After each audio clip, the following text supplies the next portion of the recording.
Hi again, everyone. I'm Ollie Matthews. This is the Narcissistic Resistance. And this resistance video is a sponsored video sponsored by J for Lonnie. And here's her story.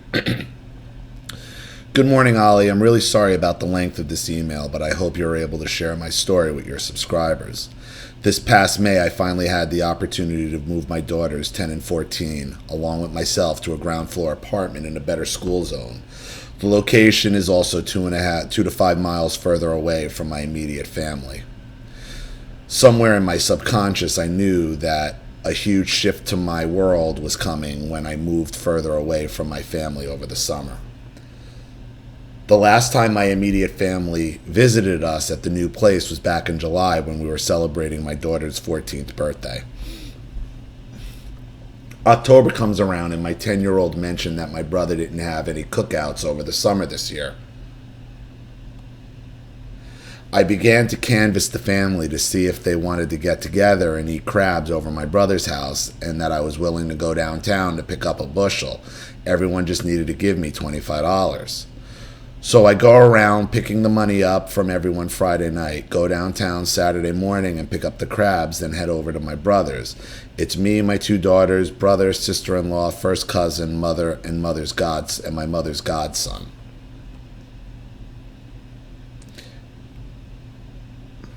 Sorry, I shifted the page. At least for me, the mood and atmosphere seemed weird. I'd like to think that this had something to do with my mother already being drunk at fucking 1:30 on a Saturday afternoon, but that's pretty normal for her when it comes to these types of family events. Know what that's like. Being that my mother and father have always kept this facade that they were the smartest people in the room for every event they attend, they decided to get started on talking about politics because in their mind, that's what sophisticated people discuss at a get-together. My mother has this thing she does at family events where she tries to do anything and everything but sit down and eat. She'd rather drink her abominable pea pickers, gin, lime juice, and ice, or she'll drink the dozen or more miniature vodkas that she keeps stashed in her purse or fanny pack. Wow, your mother and my mother should hang. Pea pickers. They should try one of my mother's fucking woo-woos, which is just basically a giant mixer cup full of vodka and some other concoction, who knows, with just a splash of soda, I think. About an hour and a half later, my mother starts bullying my father around, talking over him like most drunks do, telling him to move over so she can sit down next to me to eat crabs. Note, my parents are 75, divorced, heavy drinkers at any event, especially family events, and my father is a habitual weed smoker with retinitis pigmentosa, RP, and currently has less than 15% of his vision left. Note, I have no problem with smoking weed, but that's all he's done all my life. Nothing else, no job, just sit in the basement collecting disability and VA checks, watching soap operas during the day, or soft or hardcore porn at night. I'm certain he has arthritis in his hands from decades of jerking off. Let me say this, Ollie, that my parents are the mirror image of your parents as partiers. Sexy parties, drinking, drugs. Perhaps the only difference is they didn't stop partying until they were in their late 40s. And they're back, and they're black. Anyway, I had to wear some latex gloves while eating crabs due to this eczema on my fingers that I had been trying to get rid of for the past 3 years, so I didn't eat too many. The Old Bay seasoning was burning my fingers due to the crab shell poking holes in my gloves. I figured I'd eat some more crabs later. My daughters made plans to hang out at the mall with their friends from the old neighborhood, so I figured this is a good time as any to drop them off and run to the dollar store for some household items. No dollar store at my new location. I get back to my brother's about an hour later to find everyone still having a good time. I didn't go back to eating crabs because my fingers got so... I didn't go back to eating crabs because my fingers, so I go over and start chatting with my brother. 20 minutes into our discussion, my drunken jolly mother gets all up in my face to pay me some empty compliment over some advice I previously gave my little cousin who wasn't there at the time. An hour or two passes by, and now it's getting dark. If you're familiar with RP, you can understand why my father was ready to go home. Yeah, he's blind. He can't see. My daughters get back to the house right before my brother leaves to take my father home. I tell my brother, wait, let me get daddy some crabs to take home. I start putting some female crabs into a plastic shopping bag for my father. Then I stop to look around for the second bag of crabs that were all large male crabs. Where's the other crab bag with the males? I ask aloud to everyone in the backyard. When I look back, everything about this moment felt surreal, probably because I could feel where this was going, especially when I could see my mother sitting in one of the plastic patio chairs doing that drunk slouch thing, sipping on a water bottle that I'm sure is filled with booze. So I asked my sister-in-law, who's sitting on the patio table not far from where I'm standing, where's the other bag of crabs? Did you dump them all in one bag? She tells me, no, I haven't done anything with the crab bags. The bile and hostility begins to grow in my stomach as I look at my mother. She's such a fucking immature bitch that she'd do anything to make sure that my father somehow gets less in any way, shape, or form. My father has been legally blind all my natural life. So now that he's old and has little to no sight, crippling arthritis and blockages in his legs, she is jealous because he receives extra help from me and my brother more than ever now. I look over at my mother. Have you seen the other bag of crabs, the one with all the males? She shoots straight up out of her chairs and walks over to me. Yeah, I took it. The whole bag, I ask. There were only a couple left in the bag, she tells me. There were only a couple left, so I took the bag, she tells me. Keep in mind, everyone in the backyard has stopped what they are doing to watch and listen to the exchange between me and my mother. So you just take it upon yourself to pack up what's left of the number one large male crabs to take home. You don't bother to ask anyone if they want some of the leftover males. I was about to tell her that I wanted to eat some more male crabs, as I didn't eat that many earlier because of my hand, but she starts gaslighting me in her drunk, loud, arrogant way that she always does with me. I paid my $25 just like everyone else. Shouldn't I get to eat some crabs? I didn't eat any crabs. So since I didn't get to eat any crabs, I took what was left of the males. There were only a couple crabs left in the bag anyway. Mind you, everyone, including myself, saw her eating crabs earlier in the day. Looking around at everyone else in the backyard as they stood there in silence, I understood what it meant to have a catharsis moment. My 14-year-old was watching everything unfold as well, and she would have said something, but I had been conditioning her the way I was conditioned. You're a kid and your opinion doesn't matter, so she kept silent.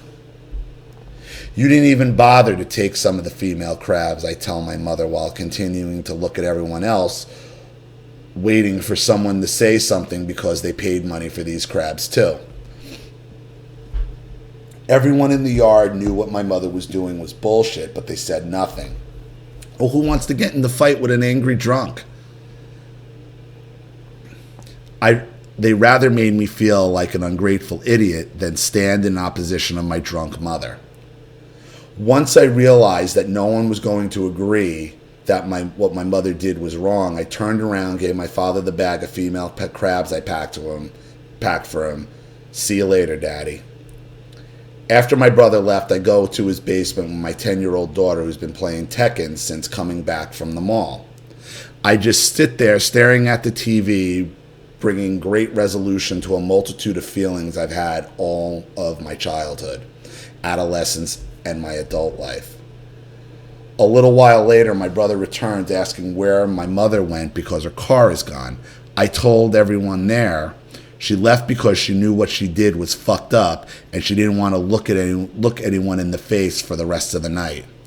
Everyone from my brother to my mother's godson, oldest daughter not included, began to make a big deal over the fact that my mother left without saying goodbye. I don't even care about the crab thing. That's between you and her, my brother explains to me. I'm mad because she left without saying goodbye. So instead of everyone getting mad about the crabs and how they paid $25 just like she did, but she took all the male crabs, everyone decides to be mad about her leaving without saying goodbye.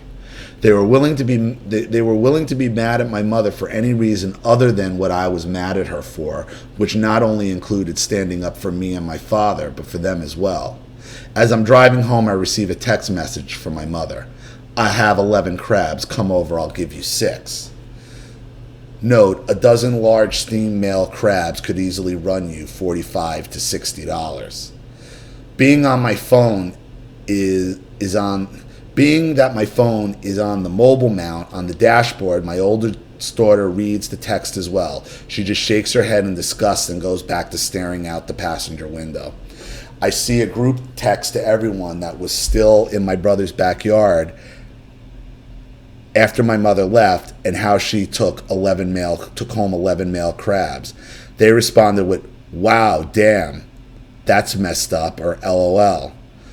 Once we get home, my daughters go to their room to go to bed.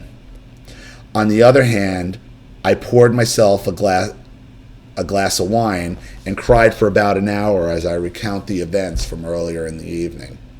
Here's the thing. I wasn't crying over the crabs. I couldn't give a fuck about the crabs. I wasn't crying over the fact that everyone in the backyard that night that I consider to be my closest and immediate family members didn't have my back, because they've always done that to me.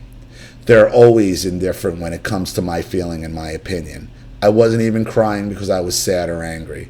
You see, everyone in that backyard did one thing that they've never done for me one damn day in my life.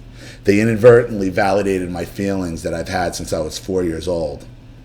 These people never loved me, and I was crying because I realized all this time I wasn't crazy.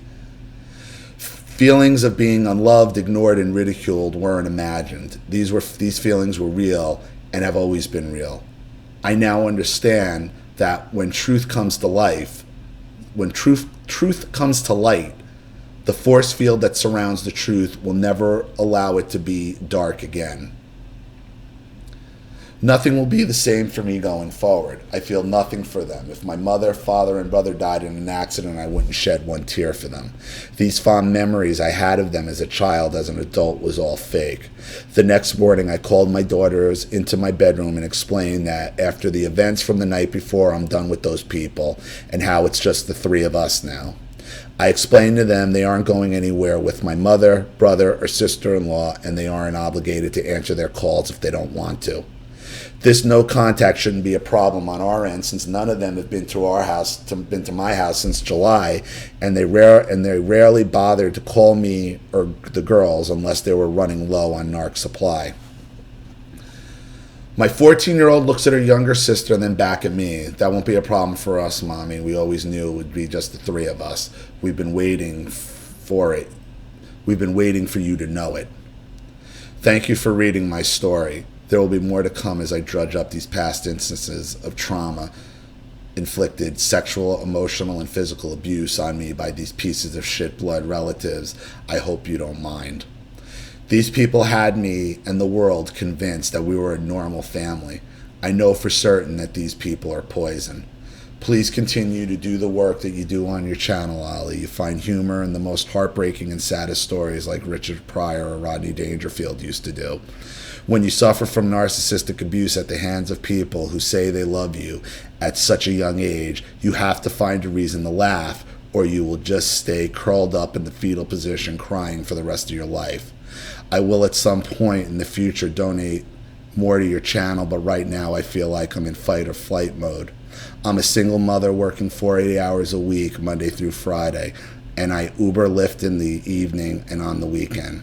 40 plus years of negative programming from my family had me believing that I can't raise or make a decent life for my daughters without them.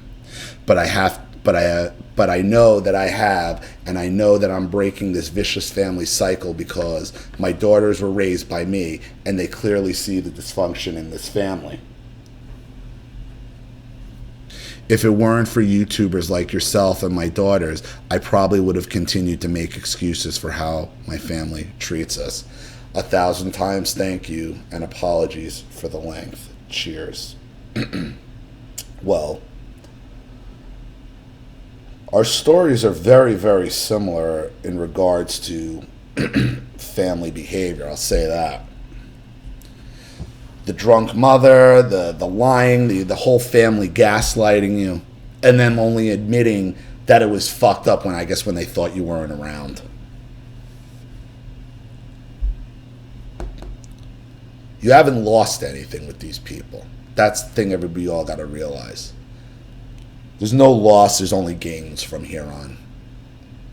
There are no losses after no contact. Only gains. Only gains in your own life, in your own experiences, in your own sanity. You know, it's hard when you have that epiphany and it all just comes to you like, holy shit, these people, none of them. I don't matter. I don't matter to any of them. To any of them. Not one of them would go out of their way to give a shit. Not one of them. And that's a hard thing to come to terms with. And when it finally hits you and it smacks you in the face like that, like it happened to you, you're going to break. And you're going to break over all the lost time in your life, all the lost conversations, all the wasted energy, all the wasted everything.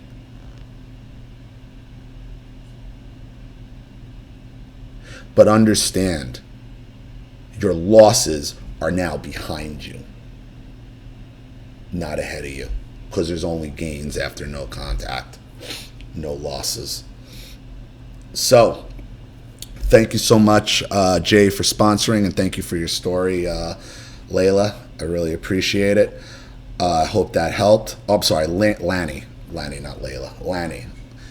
I hope that helped. Thank you to everybody watching. Please leave any opinions or advice in the comment section below. And again, if you want your story read on the channel, you have a topic you'd like me to cover, a narcissist you'd like to expose, you'd like to set up Skype, a phone call, have a private video made, or a Facebook live chat, or you'd like to sponsor a video like this for someone who needs help and can't afford it, or you'd just like to make a contribution to the channel in general to keep it successful, growing, and expanding, because this channel is sponsored 100% from all of you. So if you like what you see here and you want to see more videos like this, you know what to do with the PayPal and email links in the description box.